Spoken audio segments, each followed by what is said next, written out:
are the Hollywood elites who are on record saying that the writers and actors on strike should starve and lose their houses. How are they going to turn around and give them this little gold statuette and say, great job?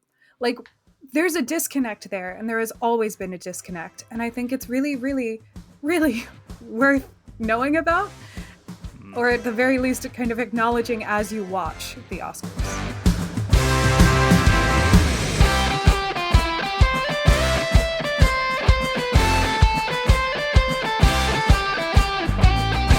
Hello and welcome to America, a history podcast. I'm your host, Liam Heffernan, and every week we answer a different question to understand the people, the places, and the events that have shaped the USA into the country it is today. This week, as the who's who of entertainment descend on Hollywood for the glitziest night on the calendar, I want to know if anyone still cares about film awards. And when viewing figures continue to decrease, why do they still generate so many headlines? As I ask, are the Oscars still relevant? And to discuss this, I'm joined by Vaughan Joy, a PhD candidate at UCL, studying mid-century Hollywood politics and their cross-section through a case study on Christmas films. Hi, Vaughan. Hi, Liam. Thank you for having me. Well, thank you. It's great to have you on the podcast. And at some point, we need to unpack the whole Christmas film thing because I love that. But me right too. Now, yeah, well, I should hope. I should hope. But today is all about the Oscars, which, you know, weirdly, there is a distinct absence of Christmas films. Maybe that's a podcast episode, but still, not one for today. Today, we're going to look a little bit more broadly at the Academy Awards, how they came to be, and some of the real kind of talking points and controversies that have kind of plagued it a bit in recent years. So how did the Oscars even come to be a thing? And kind of how did they gain the prestige they now have today? So when we're talking the Oscars, we're really talking the Academy. So I think the more important question is, how did the Academy of Motion Picture Arts and Sciences come about? And that story has lots of very theatrical kind of stories behind it. The one that is kind of most told and most telling is that Louis B. Mayer was terrified of the unions, and he wanted this beach house made for himself, and to do so he was going to exploit the laborers at his studio MGM in 1926, but the head of the studio laborers said that they were about to sign their contract with Yahtzee, the studio crew labor union. So Mayer just instead hired a couple of them and then a lot of cheap laborers and got his house done in like record timing, probably illegally. But he had in mind then that if the carpenters and electricians and the set builders could unionize, then the ones that really cost money, the actors and the directors and the writers and producers, then they could also unionize. And he was absolutely terrified of this and went to all of his other elite cronies, the studio heads, and said, we need to kind of form an alliance and trick our quote unquote talent into thinking that they're valued here so that they don't want to unionize. And we'll tell them that our little committee is there for their best interest and wants to set the standards for the industry, to resolve disputes kind of jovially and as a family without needing any lawyers to get involved and no union representatives, no any official formulation of protection for the workers in Hollywood. So in 1927, the Academy of Motion Picture Arts and Sciences had their first banquet in January, and thus the Academy was born. Yeah, and I find it quite funny that Mayer sort of circumvented the unions by basically trying to start a union, because there's not much difference, right? He just wanted to be the head of it. He just wanted to be the head. And historian Peter DeCherney said that the AMPAS was promoting itself as an option to not unionize. Like they were trying to be the regulator, but really it ended up just being the defense, the union for the studio heads, like Hmm. kind of the HR where they're protecting the company, not the actual workers there. Which is really interesting that we think of the Academy as this elite group of all of these amazing artists and filmmakers and the Scorseses and the Spielbergs, but really it's kind of just a protection agency, or at least it started out as a protection agency for the studio heads. Yeah, and I have a lot of thoughts about the membership and the rules of the academy. I Mm. think it's it's very flawed. It started and it still is to a large extent today just built on cronyism, right? You invite your mates, who then nominate their mates who are then eligible to be invited. It's a big old kind of circular system that kind of the people at the top constantly get revalidated. I'm not going to go down that rabbit hole. But um, I am really keen to understand how, because of, it was formed as a response to the unions, and it was formed for very kind of commercial reasons, really, sort Hmm. of Louis Mayer protecting his interests. And yet the Oscars have kind of grown over the next kind of 96 years into the most prestigious film awards, perhaps even any award in the world. How does that happen? How do you go from one dinner in 1927 to like what the Oscars are today? So it's a really great question, and a lot of people have tried to answer that, us too included.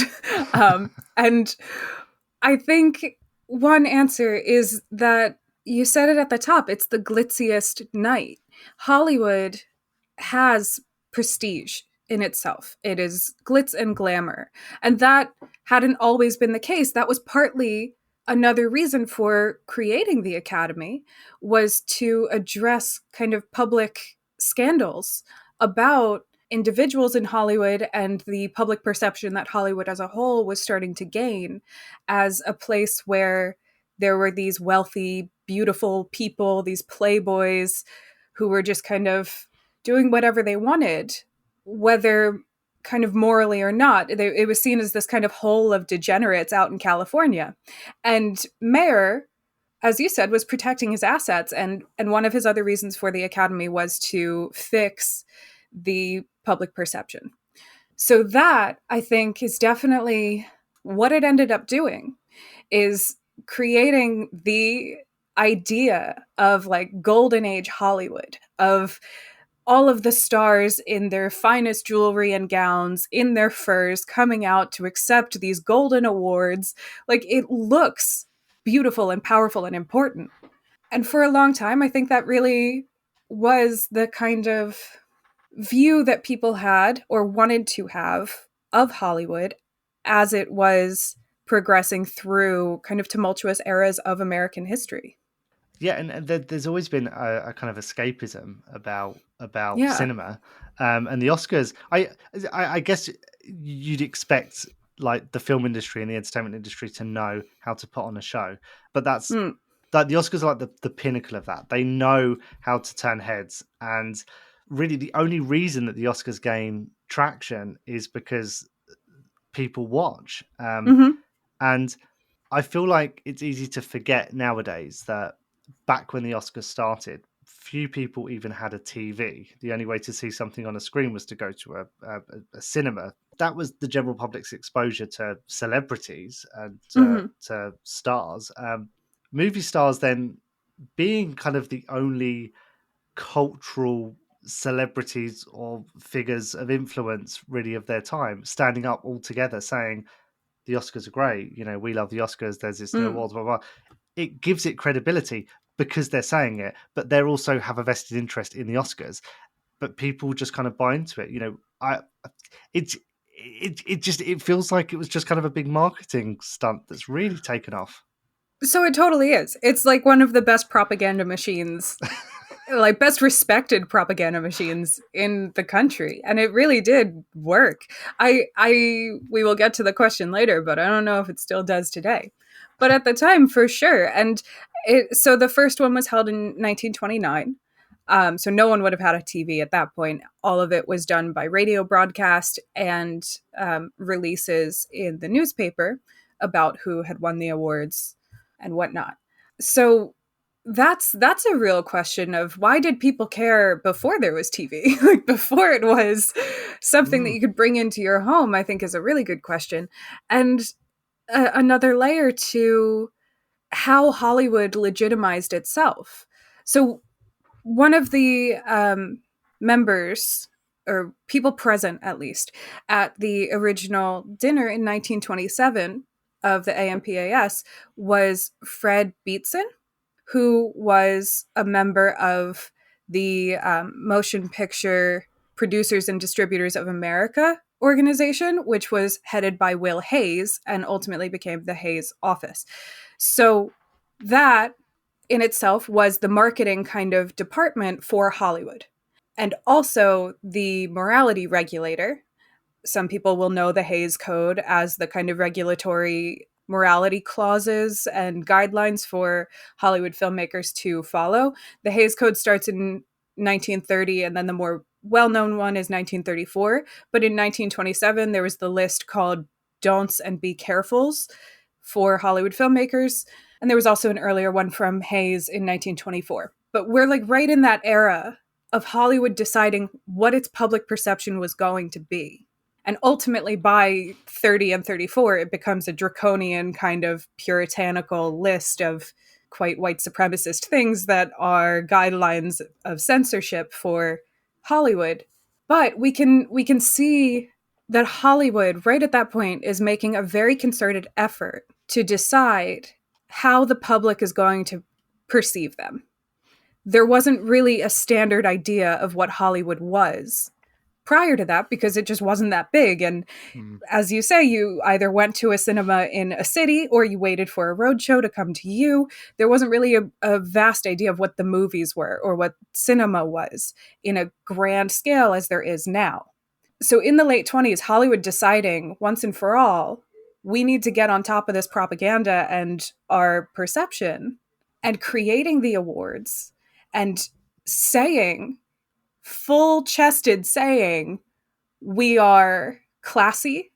We recognize the best of the best. Even across studio lines, there was a real concern that the studios would just, that anyone in Hollywood would just vote for their own studio as they were contracted to them. So by saying, look, like we will even nominate other studios for their work if it is exceptional, like trying to get across this view of Hollywood as a united force that respected the arts and could be high culture and something to respect, I think was a really, really smart move and a very effective one. Yeah, and I think there's clearly value in sort of them taking charge of their own perception, Mhm. and the Oscars was an opportunity for them to define who they were and what they were, and I guess that's it's almost like a self-fulfilling prophecy. You Yeah. create that image of yourself, people believe that, and then you're kind of empowered to embody that very thing that you claimed you were, even if you weren't when you first said it, and it kind of brings me on to the politics of the Oscars because you know I think when we look behind the curtain, not just the films that are nominated and won, and behind just the kind of the competition at the face of it, and we look at the production of the awards and the promotion of the awards and the sort of the systems that sit behind that, the Academy is about more than just film, isn't it? There's other power dynamics at play, right? Definitely. As you had said about the cronyism and who can actually be a member, it's a very wide list. They try to pretend that it's not, but it's most people as long as you can justify some connection to film and you have two sponsors from the category that you want to be a part of. So there are the standard ones like actor and director and writers, producers, whatever, but then there's other categories that are a little more vague that include like entertainment lawyers and agents and Mm. managers, marketers. Like anyone who has any sort of connection to a film could really be part of the Academy. And that is questionable at Hmm. at best. But I think I don't know if that's necessarily changed over time. I think it has always been designed to be the elites and their cronies.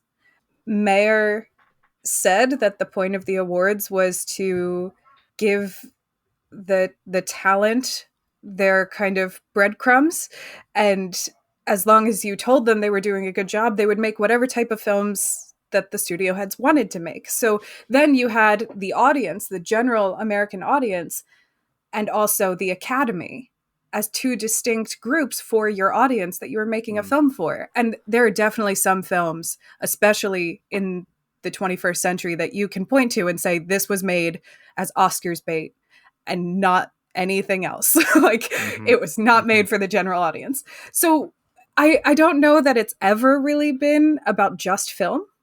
I think it's always been much more integrated into Hollywood politics, Hollywood business, wider politics. There was a mm, whole issue with the foreign language category during the blacklist era in the early Cold War, with fears of giving a film to a communist filmmaker, or sorry, an award to a communist filmmaker. Like, there's always so much more at play with anything dealing with Hollywood, but definitely, especially the Oscars.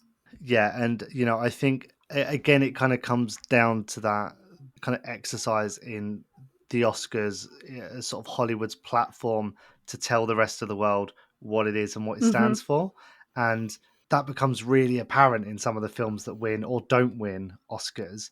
So I think there's a lot of kind of underlying politics and sort of systems of power that feed into the Oscars. But I think at face value, when you just look at the films that win, that tells us a lot about what is going on, Mm-hmm. further down. Like, uh, as you say, there are films that are made purely to run for Oscars, that are made as that sort of awards bait. And that says a lot about kind of the studio system and like the sort of the funding mechanisms that go into all of that. But there's also examples of people winning awards where the Academy are taking a pretty clear stand, ideologically. For instance, Mm-hmm. Roman Polanski, he won Best Director, in uh, was it the early noughties for The Pianist. Mm-hmm. Um, at the time, he was exiled. So America has already said, like, this guy's a criminal. If you don't know what he's done, look it up. That's not something I want to go into right now. But the guy was exiled, and yeah, the Academy collectively still decided that he was deserving of an award. He was worth being held up and put on a pedestal and saying this is a guy that we should celebrate. And that brings me on to questions of true kind of impartiality in film awards, because when the Oscars are that political and when there is a lot of stuff going on underneath, and when they are used to really define an industry, and a value system that supports that industry, when they give an award to someone like Roman Polanski, what does that say and what message are they giving? So my work especially deals a lot with the idea of impartiality and objectivity with film. And my short answer is that just doesn't exist. It's impossible. Mm, A longer form is that any film is open to interpretation by the audience. And when we look at something like the Blacklist era and them trying to nail down, like, this person's a communist and is putting communism in their films, kind of thing, like, that's one interpretation um, of it. And most of the time it's wrong. And there is a real dearth of communist ideology in any film from the 40s or 50s. But the conversations that came out of HUAC, the House Committee on Un-American Activities that was investigating Hollywood for communist activity and communism in their films, the conversations around that are about, like, how can we actually judge a film unless it is openly saying, like, communism's great and we should all do communism. Like, that, no filmmaker is going to do that, if that isn't a commentary on other meta kind of things. So I think the idea of objectivity is just impossible, especially when you are dealing with an art form such as film. I do think that the Oscars like to say that they are nonviolent and they are impartial and that film can be. You can decide what the best picture is by asking 30 people or whatever. And that is probably part of their whole propagandistic kind of drive of having the awards. But there are these examples, like you say, of Roman Polanski and then Elia Kazan in '99. They gave Elia Hmm. Kazan an honorary award after Kazan had named names to HUAC and ruined people's lives, Hmm. absolutely ended their careers. And the Academy thanked Elia Kazan and said, "What an amazing life and dedication to Hollywood you had." Like, those are messages that show that the Academy are elitist and are Yeah. not really in touch with the actual people working in Hollywood, the people who have been harmed by other people's actions within the industry, and then they still give them an award. Yeah, and I think this is kind of where my issue stems from, is that you go back to the blacklist era and they're choosing to say we're denying these films and these filmmakers an opportunity not just Mm-hmm. for an award but to work in the industry at all Yeah. because of their political beliefs or supposed political beliefs. Mm-hmm. And then fast forward a few decades, you've got people like Roman Polanski who are also being given Oscars, and it's like that separation between the art and the artist applies when they want it to, Yes. but when they want to send a message, they do. Like they're Mm-hmm. very aware of the platform they have, and it feels like they hide behind this shield of impartiality when it's a bit too controversial for them. Mm-hmm. And I think a great recent example is about Will Smith and how Mm, Will Smith is now banned for a decade for slapping Chris Rock on stage at the Oscars. And they took this stand saying we are nonviolent and we have always been nonviolent. And it's like, I don't think you know what that word means because mm, you have upheld Weinstein and have not taken his Oscars back, even as a nominal thing, to just yeah, say he doesn't have these anymore, he doesn't get these yeah, accolades, or the any number, John Wayne. John Wayne has so many ties to the Academy and he's a terrible person. So like and there are countless other examples that we could point to. So I think that yeah, really gets into some of the other controversies around the Academy and the Oscars that have been coming up in recent years. Not to yeah. jump forward onto your next question, but about kind of diversity and inclusion and how equal are the Oscars even trying to be, even feigning to be. I don't Yeah. think very equal or diverse or inclusive at all. Yeah, I mean, let's talk about that because representation has been a big issue at the Oscars, and Mm-hmm. it's tended to focus along gender lines, particularly, the best director category always gets highlighted for its lack of inclusion Mm-hmm. of women. And I have a bit of an issue over 2010 and the Hurt Locker because I actually think as a directorial feat, I think Avatar was clearly the bigger accomplishment, and I think it's almost an insult to Catherine Bigelow that they gave it to her, in my opinion, again, because industry politics were at play. And oh, wouldn't it be great if we give the first Best Director Oscar to a woman who just so happens to be the ex wife of the favourite in that category? Yeah. She's still winning an award based on her definition in Mm-hmm. relation to one of the other men in the category. I don't like it. And that's still a real problem at the Oscars. It's still run by a bunch of old white men, Mm-hmm. and women get recognition when the Academy feel they need to recognize them, not because the systems are in place to genuinely reward them. I fully agree with that, and I would just add that the people voting on the awards don't actually have to watch the films, and Yeah. really there's no way they could. Like the list for best picture to nominate for best picture this year is almost 270 films. No one's going to have seen all of them, and that already is a question of the equality inclusion of the Oscars, because Mm. it really comes down to what did you have opportunity to see, what was had the largest marketing budget, all of that. And then in terms of representation and everything, we know that Hollywood has a problem with hiring women, especially women of color, and any minorities of any community. Hollywood is not great at. It's Mm, not great at hiring them, not great at paying them. So we're aware of that already. If that is the problem in Hollywood, then the Academy can't fix it. And the Academy isn't trying to fix it. I don't want to give them credit for doing that, but we can't say that the Academy is inclusive if the entire industry is not. mm.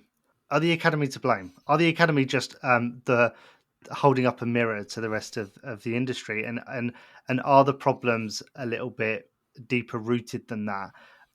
Is it about creating the opportunities for marginalized groups to succeed in the industry, which when they do they can then be rewarded Mm-hmm. at that level with an Oscar? Yeah, so I think in the same way that Hollywood is the least simple thing of anything you could talk about, Hollywood is probably one of the most complicated things, especially in industry discussions. So it's cyclical, right? Because when a film wins an Oscar, then the studio heads and the producers are like, oh, people liked that film. Let's make more films like that. So if a film like Everything Everywhere All at Once that has such a predominantly non white cast does as well as it did last year, the logical kind of progression from that is that we will have more representation in films from that success. Mm, So the Oscars definitely plays a role in the inequality in Hollywood, and the inequality in Hollywood plays a role in the lack of representation in the Oscars. So I think both can do better and should do their parts to do better.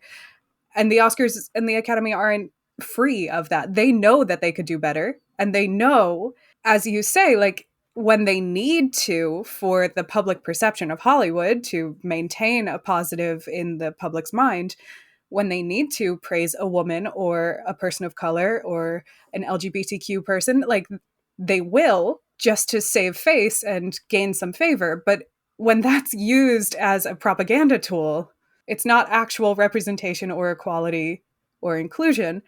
And they're aware of that. So I do think it's cyclical. I think it's both and the Academy definitely needs to do significantly better in terms of vetting their membership, making sure people actually watch films that they're voting on, and not just honoring or prioritizing the films that can afford to campaign for Oscar season mm. and get on people's radar. Yeah, and I think just to give some context around the kind of eligibility criteria here. Hmm. To be eligible for consideration for the Oscars, you have to have screened in a cinema, a physical cinema, for, is it 7 days I think so. in LA, not even anywhere in the world, in LA. Hmm. Um, or maybe New York now as well. But it definitely used to be just LA. But that's incredibly limiting criteria. That means that, of the many thousands of films that are made around the world every year, the Academy can only possibly even consider recognizing a tiny subset of that. And because of that, I think maybe, the Oscars have never rewarded the best film ever made in a single year, because how can they possibly know? Um, Yeah, and this kind of brings me on to a kind of side question, which is that, can any awards ever be truly impartial, and should they be criticized for that? I don't think any awards can be impartial. And they certainly can't watch every film or vet every performance or the many criteria and categories. They can't. They just cannot. There's not enough time in a year to be able to do that for, especially for every single person voting. Hmm. I do think that we can critique it, not necessarily slam them for every decision that is made, but I think we can definitely critique it and try to find better ways of honoring films and the crews who make them and the actors and everyone behind a film that is genuinely more reflective of the work that goes into the films. And also transparent about the fact like it's not the best picture of the year. Mm. It's the picture that the most people on the list had seen and enjoyed. And that's a different thing from proclaiming it to be the best picture of the year. I think that is also part of Hollywood's kind of narcissism and American narcissism and the idea of American exceptionalism coming in and creeping into the Oscars. But I think there could be more acknowledgement of what the actual Academy is, who the membership is, Mm. how these films are voted on, and less kind of reverence for just following what this group of elites have to say. Yeah, I agree, and I think transparency is really one of the key things there, because I agree with you. I don't think it's possible for any let's just look specifically at film awards. It's not possible for a single film award to recognize objectively the single best film of the year, Mm-hmm. the single best direction of the year, because that's a monumental feat that we couldn't expect anyone to possibly do. But yeah, I think it's about just being really open and honest with what your process is, and Mm-hmm. in doing that, kind of in acknowledging your bias, you're acknowledging the kind of the perspective on which you're judging and giving your awards. Mm-hmm. And so the Oscars are not the kind of arbiter of quality; they're just kind of sitting there in their little niche, the same way that every other awards is. They're just doing it with more money. Fully agree. Fully agree. And I think one thing that you said there is a really strong thing. And I would add that they're also not the arbiters of culture. And Mm, I think we fall into that trap a lot of thinking, oh, it's the best picture of the year. This is what all of the films were like, and this is what people liked that year. Like The Apartment winning Best Picture in 1960, that is a radical film, and it's wild it won Best Picture. But like that is not really reflective of the wider kind of releases from that year. Like that's the year of like yeah. Spartacus and Exodus. Like it's not the Academy is not the only and definitive kind of list of the important films from a year. Mm, And I think that that's an important reminder. And it might sound nitpicky to say that it shouldn't be quote unquote best picture, but what's wrong with outstanding picture of the year? Or like mm, what's wrong with something else that still acknowledges that exceptional work was done for the film community, for the film sciences, for culture, all of these other categories. Like it doesn't have to be such a definitive hard this is the best picture and this is what the culture was like in that year. And it's mm. it's just a very narrowing, misleading connotation, in my opinion, that again falls down to who had the most money to promote in a lot of circumstances. Yeah, and I completely agree with you. I think the wording is everything, and Mm-hmm. you know, best is a very suggestive term to use. Mm-hmm. You know, so there's, I mean, you gave the example of outstanding picture, which is one of many variables that they could Mm-hmm. use on awards that don't kind of.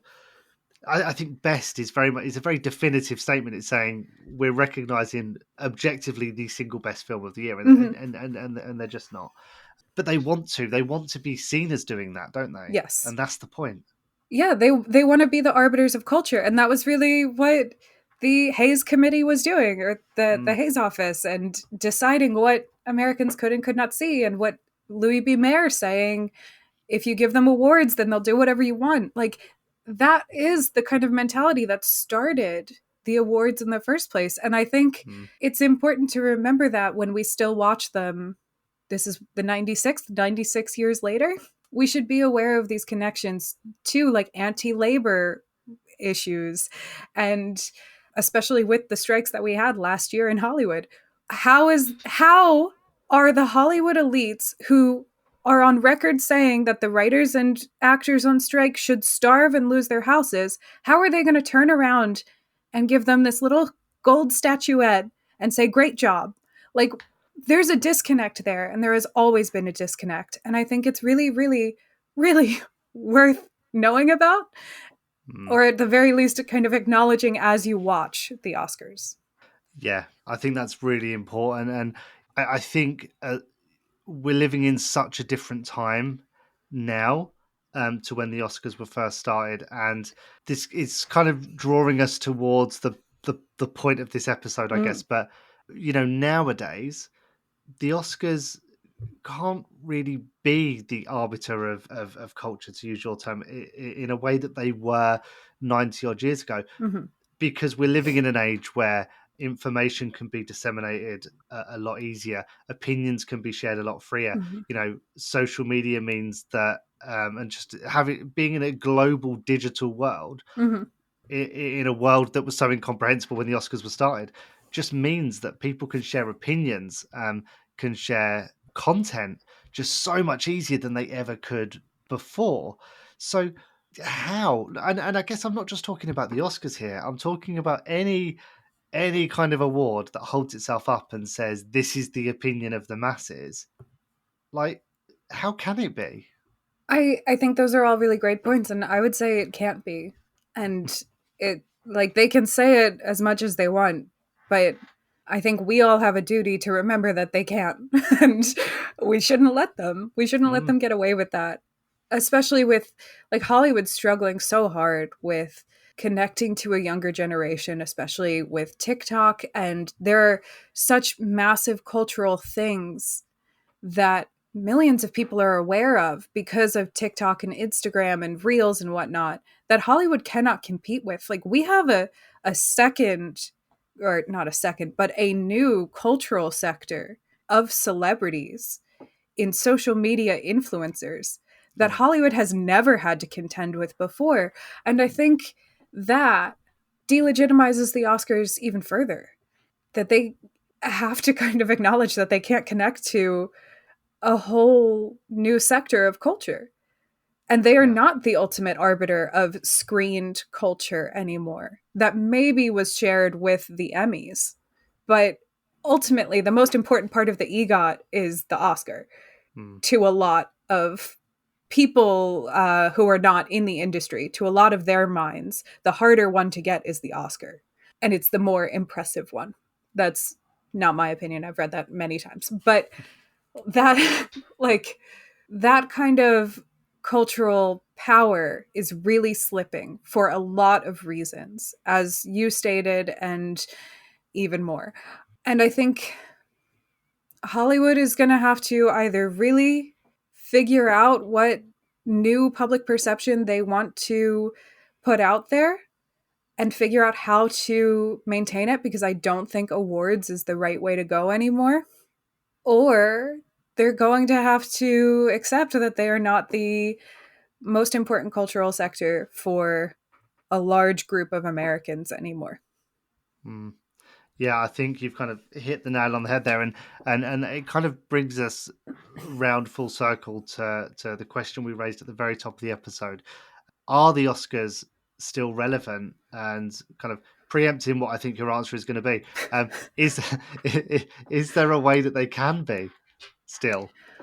Um, I don't think they're still relevant, honestly. I think that they are relevant in the way that they've always been to the elites of, if a film gets an Oscar, then we're going to make more of that kind of film. I think that that is still the relevance that they have, but with the average person, I don't think they really do have the same cultural power that they once did. If they want to maintain that relevance, I don't know. They're going to have to hire someone more creative and more sympathetic to the Oscars and the Academy than I am, because I don't know how they would do it. I I don't have I don't have an allegiance to the Academy enough to help them puzzle that one out. So, Fair, fair. I'm gonna just counter everything we've said and say I actually quite love. I love watching the Oscars. I think it's a good show, but I fair. 100% agree with you. And maybe that's it. Maybe it is just a really expensive annual TV special now. Yeah, and like fair enough. It's a fun time. They make it fun. It's a night with all of your favorite stars in the same room. It's like the ultimate crossover episode, right? Like you love it.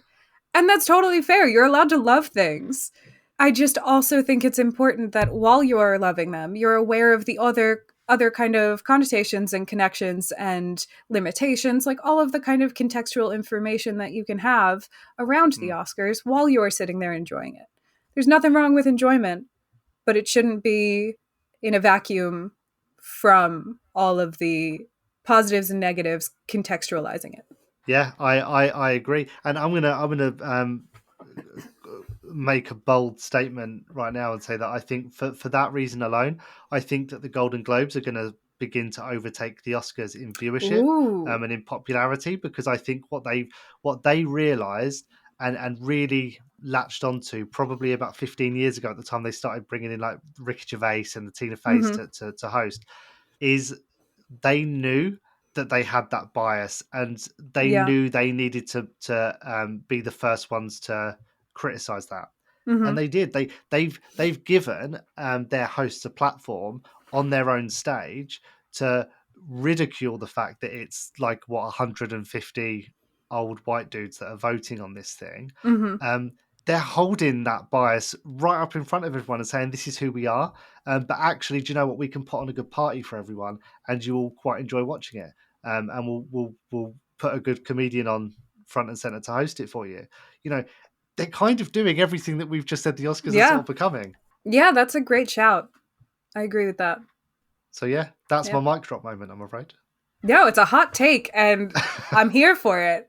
Yeah. Yeah. So I think well that's it really, isn't it? The Oscars the Oscars aren't relevant anymore. But you know, that said, I think the fact that they've been picked up by ITV, which is one of the main broadcasters in the UK, where before Mm. it was actually quite hard to watch them without having some sort of cable subscription service, does still say a lot about how popular broadcasters think they are, which is Yeah, baffling to me because viewership is declining at the Oscars. it definitely is. And I think once again, this is just my kind of blanket statement, but I think that all of the elites in the entertainment industry, and by elites I mean executives or people making the actual kind of financial and business decisions, I think they have no Mm. idea what the actual world is like or what the audience is like or what people truly want. I think they're extremely disconnected. So we'll see. Maybe ITV will put on a good broadcast and I don't know, have some good cushioning programming around it, but we'll see how it plays out. Yeah, well, time will tell. And Hmm. when this episode goes out, I think you will only have days, if not hours, to wait. So if you're listening to this, enjoy the Oscars and tell us what you think. So that about wraps up this conversation this week. Thank you so much, Vaughan, for joining me. And anyone listening, if you want to find out more, I'll put some useful links in the show notes. So check that out. And if anyone wants to connect with you directly, where can they do that, Vaughan? So I am on Twitter at gvaughnjoy and on Substack with a newsletter called Review Roulette. Wonderful. And I need to get you back on the podcast sometime to talk about Christmas films. Yes, please. Amazing. And you can find me on X via This Is The Hef, and on LinkedIn, just search for Liam Heffernan. That's my name. And if you enjoy the podcast, please leave us a rating and a review wherever you're listening to this, and give us a follow if you can as well, so all future episodes appear in your feed. Thank you very much, and goodbye.